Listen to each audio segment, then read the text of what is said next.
जय माता रानी दोस्तों, आप सभी का बहुत बहुत स्वागत है आपके अपने चैनल राधा कृष्ण ऑफिशियल में। उम्मीद करती हूँ आप लोग बहुत अच्छे होंगे। तो ये बताने के लिए कमेंट बॉक्स में जय माता दी जरूर लिखिएगा। तो चलिए दोस्तों, आज हम इस वीडियो में पौष मास के 23वें अध्याय की कथा सुनेंगे, जो कि बड़े ही रोचक कथा है। भगवान श्री कृष्ण के सच्चे भक्त की कथा है, इसलिए आप सभी से निवेदन है कि आप लोग कथा को पूरा जरूर सुनिएगा, जो कि वृंदावन में स्थित पागल बाबा के मंदिर की कथा है। तो बड़ी ही दिलचस्प कथा है, जिससे सुनने के बाद आप सभी लोग श्री कृष्ण के प्रेम में डूब जाएंगे। जैसे इस मंदिर का नाम है, बिल्कुल वैसे ही इस मंदिर के पीछे की कहानी है। दोनों बड़े ही दिलचस्प है, तो आप लोग कथा पूरा जरूर सुनिएगा। और दोस्तों, कथा सुनने के बाद आप लोग वीडियो को लाइक और चैनल को सब्सक्राइब जरूर कर दीजिएगा। तो चलिए सुनते हैं आज की कथा। पागल बाबा मंदिर, जो कि मथुरा और वृंदावन के मार्ग पर स्थित है, इसके बारे में एक बार कथा जनमानस में आज भी प्रचलित है। इसके अनुसार एक गरीब कृष्ण भक्त ब्राह्मण था, जो दिन भर ठाकुर जी का नाम जपता रहता था। उसके पास जो कुछ भी था, या यूं कहूं कि जितना भी रूखा सूखा उसे मांगकर खाने को मिलता, वह उस सब को भगवान की मर्जी समझकर खुशी खुशी ग्रहण करते हुए अपने जीवन व्यतीत कर रहा था। एक बार उसे पैसों की जरूरत पड़ी, तो वह किसी साहूकार से पैसा लेने के लिए गया। तब साहूकार ने उसे पैसा देते हुए कहा कि उसे जल्द ही पैसा लौटाने होंगे। उसकी बातें मानकर वह पैसा लेकर घर आ गया। वह ब्राह्मण हर महीने नियम से किस्त का हिसाब करके साहूकार को पैसा लौटाने जाता था। आखिरी किस्त के थोड़े दिन पहले ही साहूकार ने उसके घर वसूली का एक पत्र उसके घर भेजवा दिया। यह देख करके ब्राह्मण बहुत परेशान हुआ और साहूकार से विनती करने लगा, लेकिन साहूकार नहीं माना। तब मामला अदालत में पहुंच गया।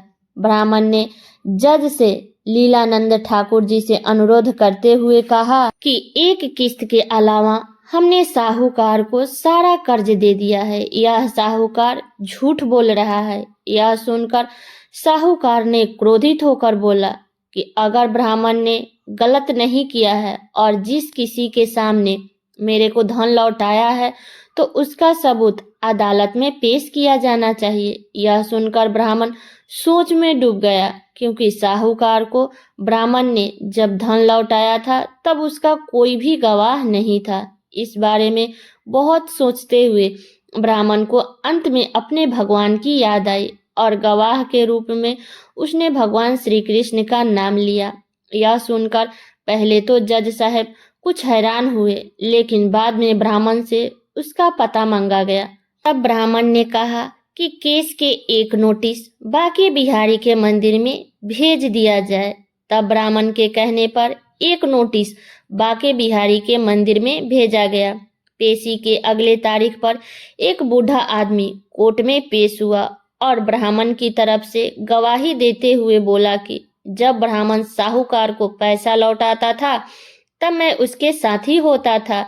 बूढ़े आदमी ने रकम वापस करने की हर तारीख को कोर्ट में मुंह जुबानी बताया, जैसे कि उसे सब कुछ एक एक तारीख के हिसाब से याद हो। साहूकार के खाते में भी बूढ़े आदमी द्वारा बताई गई रकम की तारीख भी सही निकली, लेकिन साहूकार ने राशि की तारीख तो सही लिखी थी, लेकिन नाम फर्जी लिखे थे। इसके आधार पर जज ने ब्राह्मण को निर्दोष साबित कर दिया, लेकिन जज अब तक हैरान थे कि इतने बूढ़े आदमी इतने तारीख कैसे याद रख सकता है।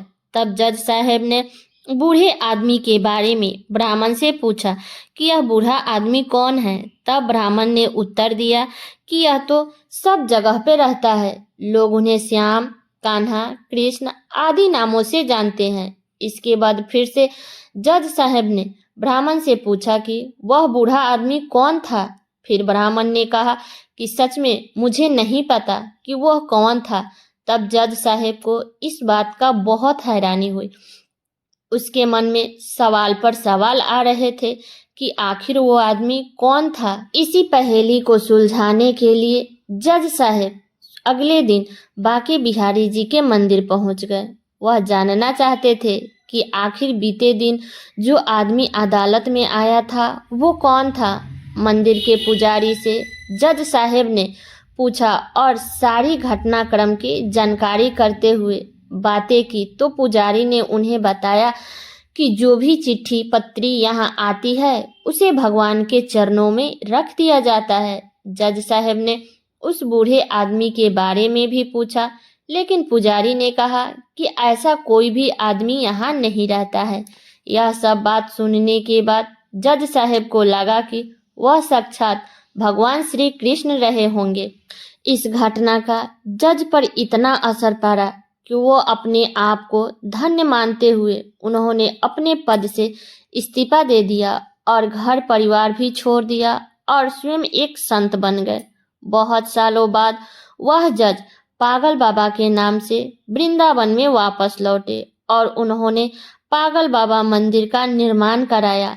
तब से यह मंदिर पागल बाबा के नाम से प्रसिद्ध है। इस मंदिर के निर्माण के बारे में एक और प्रचलित कथा है, तो वो भी आप लोग जरूर सुनिएगा। मान्यता ये भी है कि जज साहब को जब पता लगा कि उसके सामने साक्षात श्री कृष्ण कोर्ट में पेश हुए थे, तब से वह श्री कृष्ण को ढूंढने के लिए इतने अधीर हो गए थे कि वह अपनी सुध बुध खो बैठे थे। इस घटना ने उन्हें पागल सा कर दिया था। इसके बाद वह जिस किसी के भंडारे में जाते थे वहां से पत्तल की जूठन उठाते थे और उसमें से आधा जूठन ठाकुर जी को अर्पित करते थे और आधा जूठन खुद खाते थे। उन्हें ऐसा करते हुए देख लोगों ने उनके खिलाफ हो गए। लोगों ने उन्हें मारने पीटना शुरू कर दिया, लेकिन वह अपना सुध बुध खोकर प्रत्येक दिन भंडारे का जूठन खुद खाते थे और भगवान को भी खिलाते थे।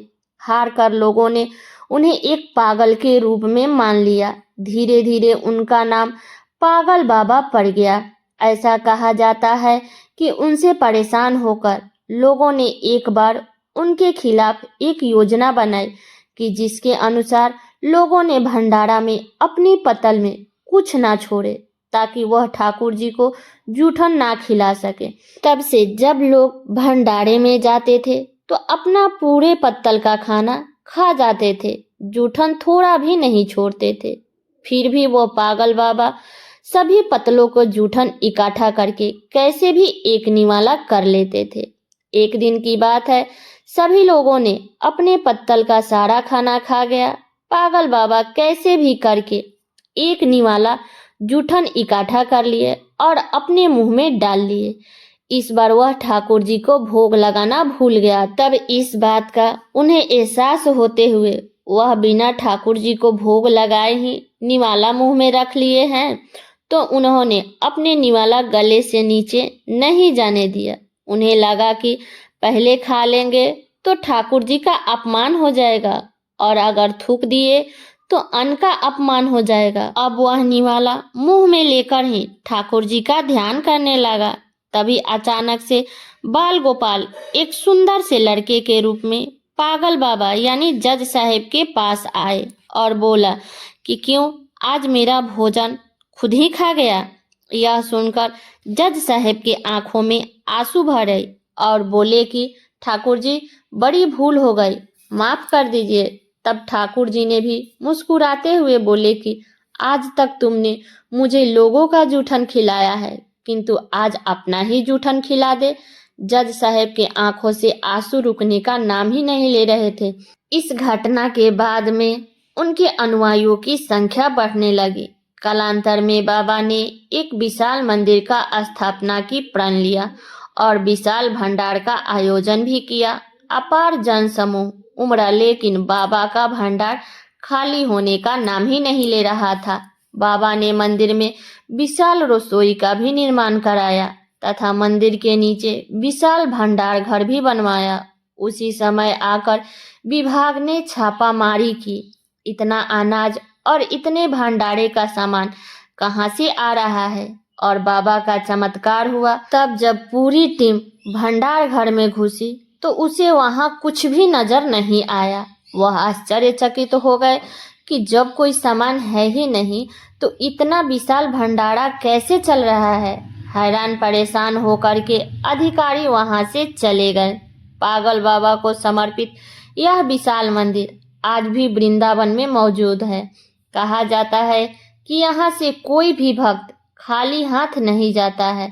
यहाँ भक्त का हर मनोकामना बाबा और उनके कान्हा जरूर सुनते हैं। यह 10 मंजिल मंदिर अपने आप में अनुष्ठित है और वृंदावन की एक सशक्त पहचान भी है। इस मंदिर के सबसे निचली मंजिल पर लगने वाली कठपुतलियों की प्रदर्शनी के लिए भी प्रसिद्ध है। यह कठपुतली के खेल के जरिए ही महाभारत और रामायण महाकाव्य को दर्शकों के सामने रखा जाता है। तो ये है भक्त और भगवान की कहानी। तो ये कहानी मेरी यहीं तक का था। कैसा लगा ये कहानी आप लोग कमेंट करके जरूर बताइएगा। चैनल पे नए आए हैं तो सब्सक्राइब कर लीजिएगा, वीडियो को लाइक कर दीजिएगा और वीडियो को शेयर कर दीजिएगा ताकि हर कोई इस कथा को सुन सके। तो चलिए दोस्तों, मिलती हूँ अगले वीडियो में किसी नए वीडियो के साथ में।